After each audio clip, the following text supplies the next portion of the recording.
In the following video, we're going to look at two examples that put all the concepts together, completing the square, general form, and graphing.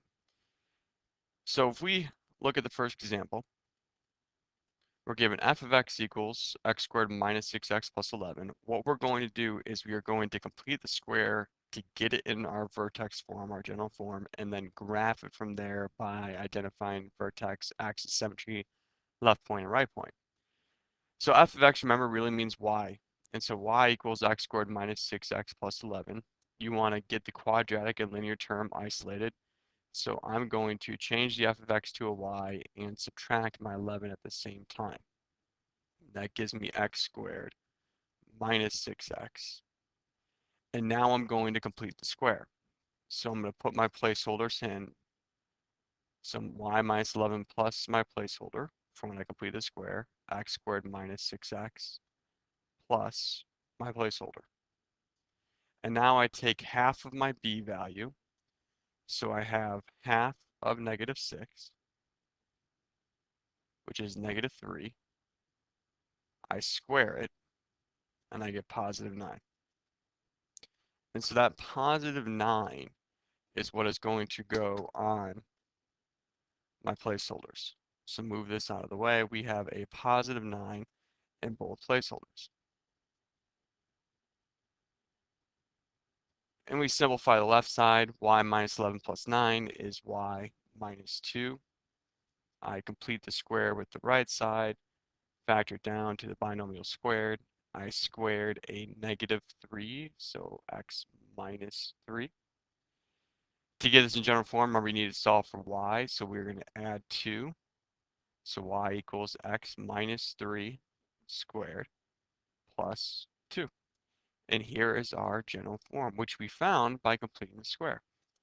And now that we have our general form, we can identify all of our parts. First thing we always do is we identify A, H, and K for it. And so A is 1.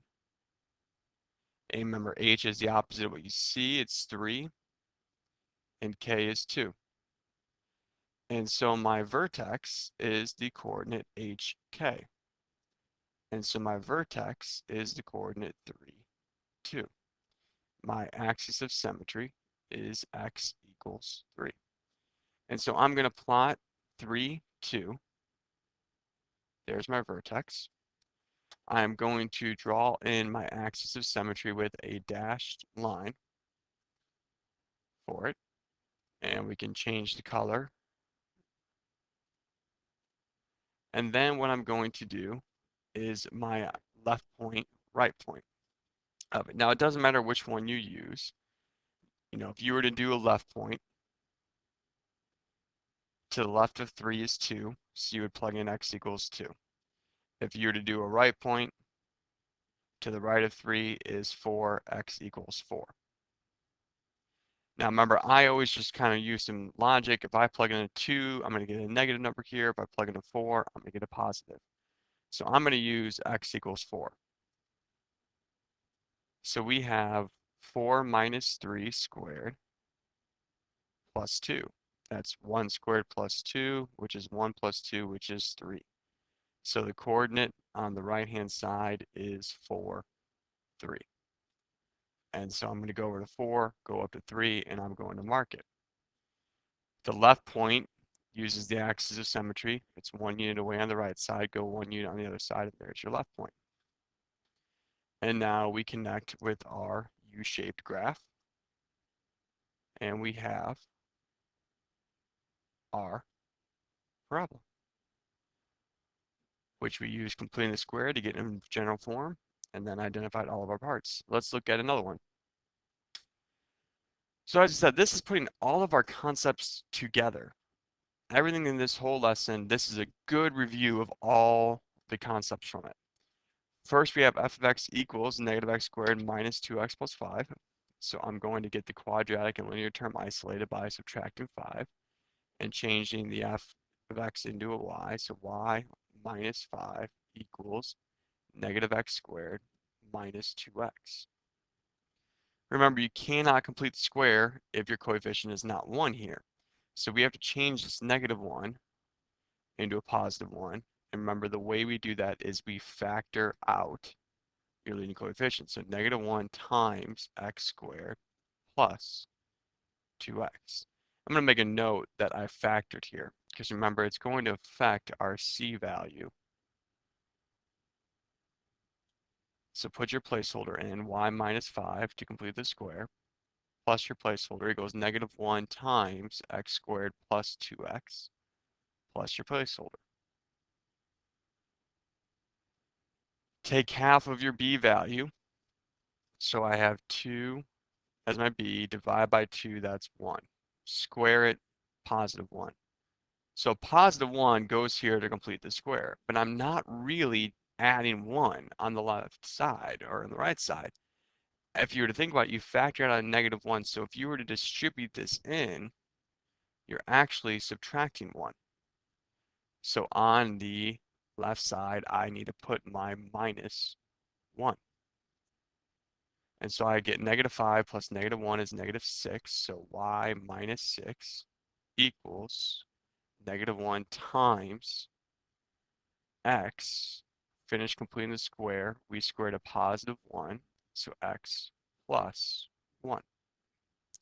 Solve for y by adding 6, so y equals, I'm going to drop the 1 and just put down negative x plus 1 squared plus 6. And here is our general form, our vertex form, which we found by completing the square. And this was a good problem as well because you had a leading coefficient that was not 1, so we had to apply our factoring technique to create the coefficient 1, and then we had to remember the factoring technique also tells us we need to be careful of what we're putting on the opposite side. So just as we did before, we're going to identify A, H, and K. And so our A, you have a -1. Your H is a -1. And your K is 6. And so if I were to find my vertex is the coordinate HK. So that's -1, 6. My axis of symmetry is x equals h, so x equals -1. So I'm going to plot that information. I'm at -1, 6, and that's my vertex. My axis of symmetry is x equals -1. It goes through the vertex. Change the color of it so we can distinguish. And I now need to graph the parabola. So this is when I need to do my idea of left point, right point. To the left of -1 is -2. To the right of -1 is 0. So I have my left point and I have my right point. Doesn't matter which one you use. You just use it. If I had to plug in -2, -2 plus 1, negative number, but if I plug in 0, it's a lot easier. So I'm going to use my right point again. So negative of x, which is 0 plus 1 squared, plus 6. So once you have the negative of 1 squared plus 6. So 1 squared is 1. So -1 plus 6 is 5. And so your right point is the coordinate 0, 5. So I'm going to go up 0, 5, mark my point. Use reflection, it's 1 unit away from the axis, so go 1 unit in the other direction. And there we go. And then we're going to graph the u, which is interesting since a is negative, it goes downwards. And you can see when you connect with your u, it does go downwards. And so this was 2 examples that put all of the concepts together. Given a function and you're asked to graph it, you had to put it in general form by completing the square and then identify your vertex, your axis of symmetry, left point, right point in order to graph. So this is a great video to review all of the material from lesson 5.7. Move on to the next video to see 2 more examples along the same lines.